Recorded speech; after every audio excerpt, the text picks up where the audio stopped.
A reading from the Book of Wisdom. But the just man, though he die early, shall be at rest.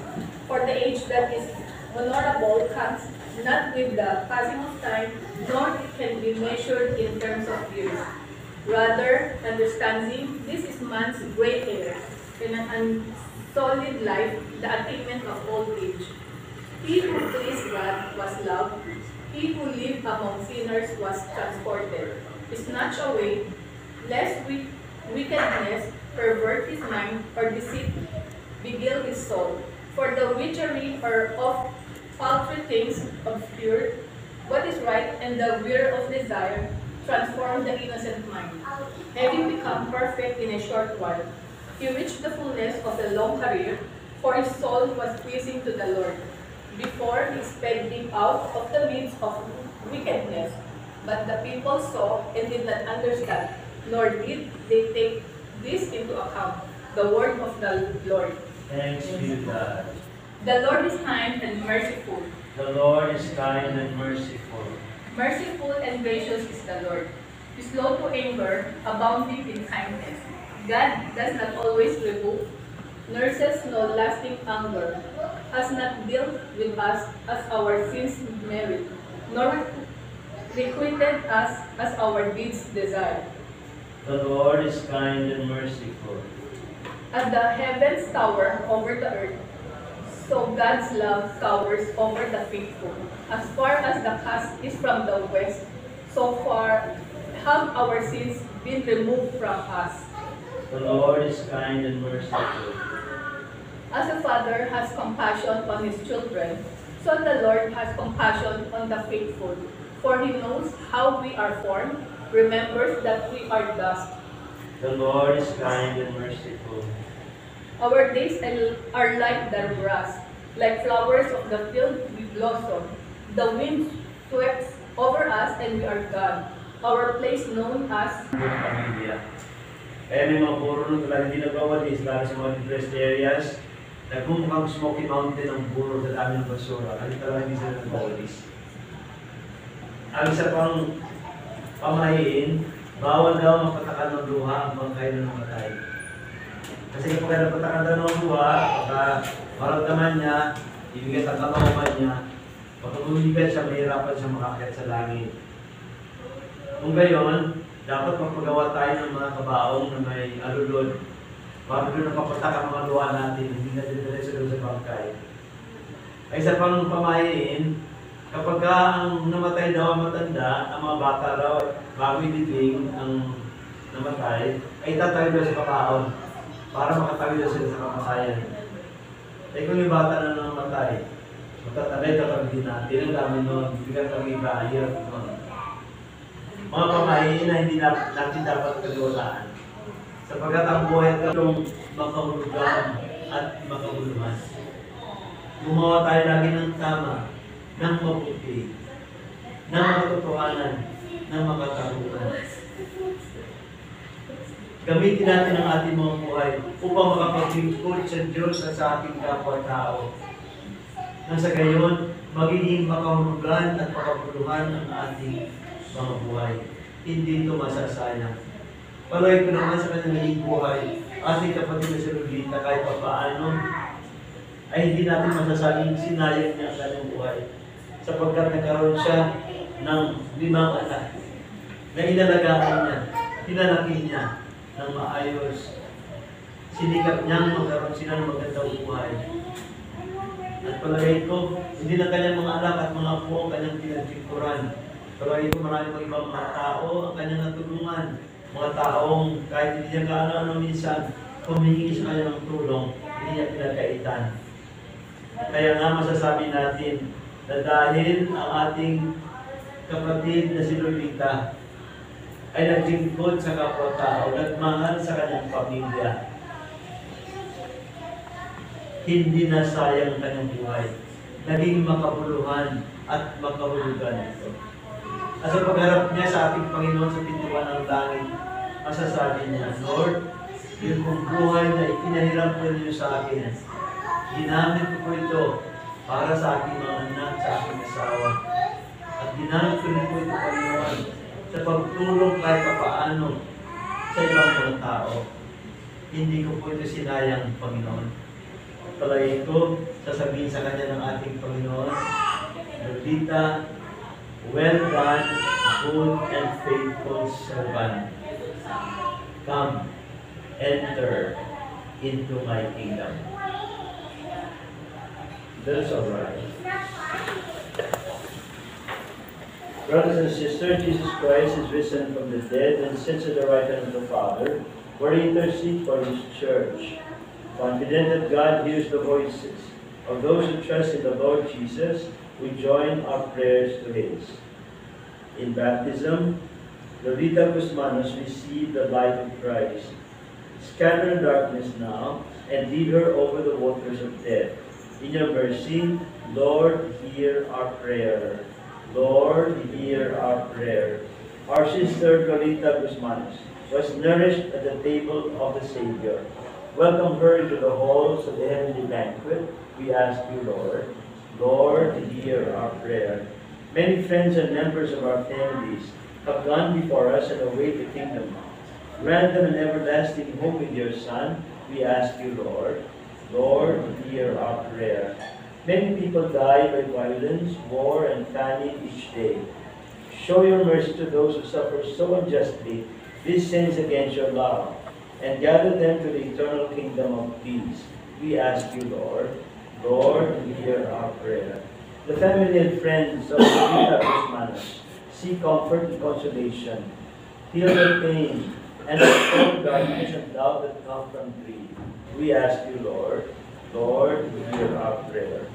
Lord God, giver of peace and healer of souls, hear the prayers of the Redeemer Jesus Christ and the voices of your people, whose lives were purchased by the blood of the Lamb. Forgive the sins of all who sleep in Christ, and grant them a place in the kingdom. We ask this through Christ our Lord. Amen. Please be seated for the offertory.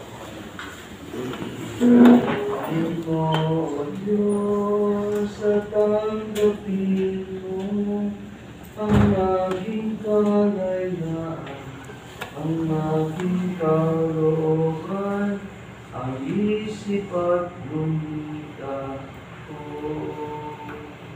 Lahat ng hawak ko, lahat ng loob ko, lahat ay aking alay sa iyo. Mula sa iyo. Right and just. It is truly right and just, our duty and our salvation, always and everywhere to give you thanks, Lord, Holy Father, Almighty and eternal God, through Christ our Lord. In him the hope of blessed resurrection has dawned, that those saddened with the certainty of dying might be consoled by the promise of immortality to come. Indeed, for your faithful Lord, life is changed, not ended. And when this earthly dwelling turns to dust, an eternal dwelling is made ready for them in heaven. And so with the angels and archangels, with thrones and dominions, with all the hosts and powers of heaven, we sing the hymn of your glory as without end we acclaim. Holy, holy, holy Lord God of hosts, heaven and earth are full of your glory. Hosanna in the highest. Blessed is he who comes in the name of the Lord. Hosanna in the highest. You are indeed holy, O Lord, the fount of all holiness. Make holy therefore these gifts, we pray, by sending down your Spirit upon them like the dew, so that they may become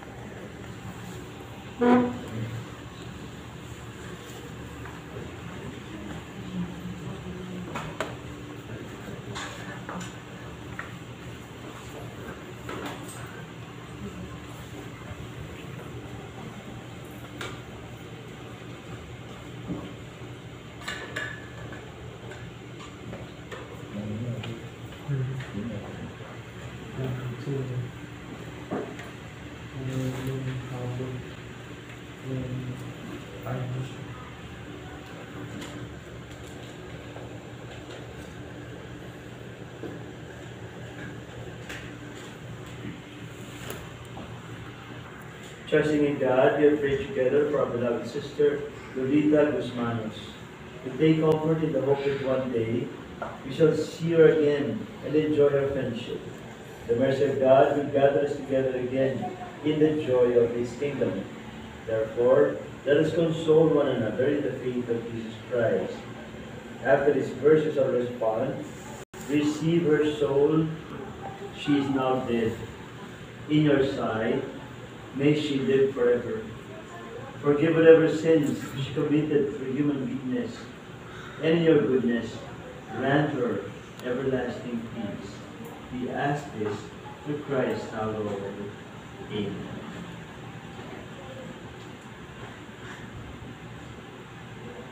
The members of the family may also be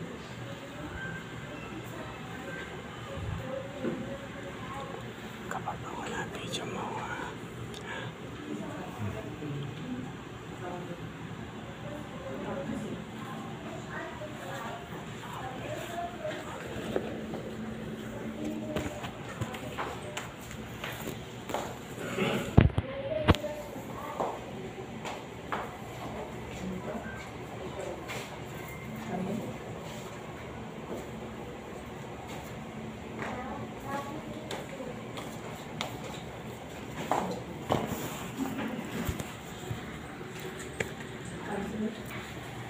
okay, sunod ka.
May the angels lead you into paradise. May the martyrs come to welcome you and take you to the holy city, the new and eternal Jerusalem. Eternal rest grant unto our sister Lolita Guzman Azogor, and let perpetual light shine upon her. May she rest in peace. Amen. May her soul and the souls of all faithful departed, through the mercy of God, rest in peace. Amen. In the name of the Father, and of the Son, and of the Holy Spirit. Amen. Walang sino man ang nabubuhay para sa sarili lang. Walang sino man ang namamatay para sa sarili lamang.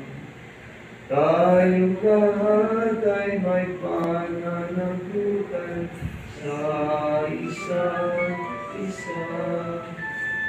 Tayong lahat ay tinipo ng Diyos na